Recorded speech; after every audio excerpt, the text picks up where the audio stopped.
वळूयात पुढच्या बातमीकडे।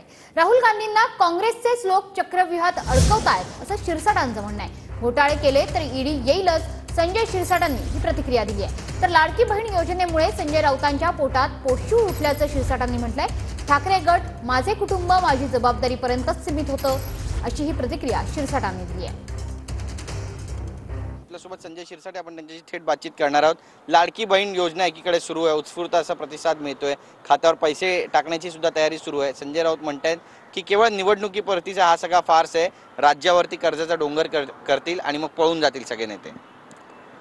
खरं तर लाडकी बहीण योजना काढल्यामुळं सर्वसामान्य कुटुंबातली भगिनी आज एक वेगळ्या भावनेतून सरकारकडे पाहते की माझं सुद्धा कोणी ऐकणारं आहे आणि त्यामुळे यांच्या पोटामध्ये पोटशूळ उठलेलं आहे। तुम्हाला कोणी रोखलंय?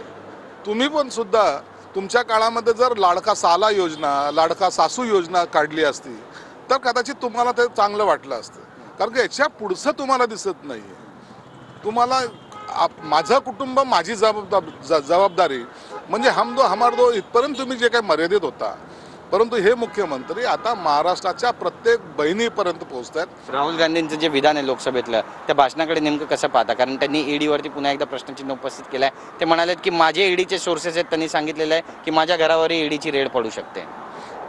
घोटाळे करू नका, ईडीची रेड यायचं कारण काय? घोटाळे करू नका आणि ईडीपासून वाचा। तुम्ही जर घोटाळे कराल तर तुम्हाला कोणाचीही सुटका होणार नाही।